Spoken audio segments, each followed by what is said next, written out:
Archons, or anti-messiahs, an antichrist in the modern Western nomenclature, fly high above the radar of justice. They are observed, but nothing is done. They are treated like sharks, apex predators who've shed so much blood already that it's deemed safer to treat them like a storm system and lie low. This will allow those free of conscience to consolidate the resources they need, all while shielded by the indifference of leaders with moral burnout. These enabling, inner circle, types never realize until it's too late that, ultimately, there are no insiders. Archons obsess over wealth and force. They don't believe in souls. They trust absolutely no one, especially the sort of person who would want in on their schemes.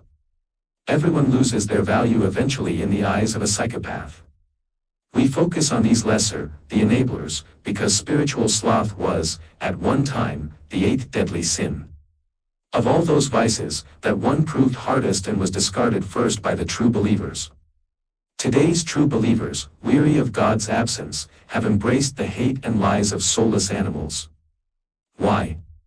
The idea that those with families or legacies have a greater stake in the world is absurd. You see that those who serve archons only care about their own, the extensions of themselves they call children.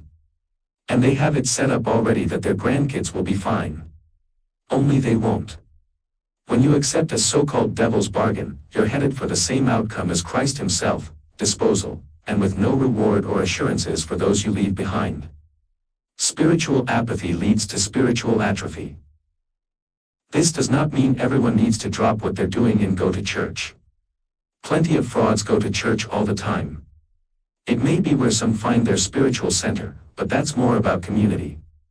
Faith is more enriched through service, compassion and honesty, all of which are considered a dangerous waste of time by the archonic. They cultivate faith in themselves, a blind faith that leaves their followers open to exploitation.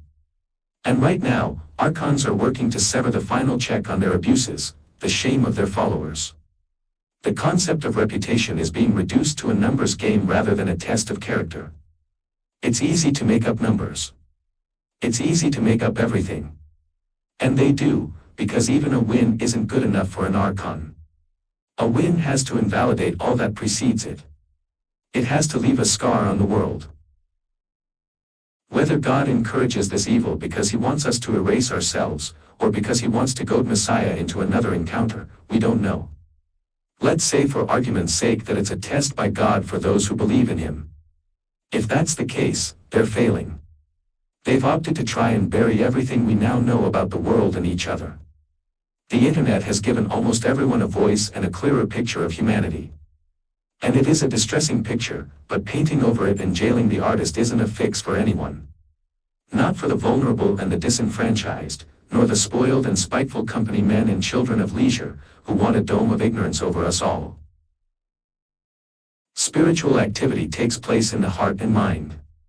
It is not defined merely by works, but motive. It is not simply about receiving the demiurge's grace, but giving grace to those around you. Never stop being curious. Never stop asking questions. You're a human being, for now.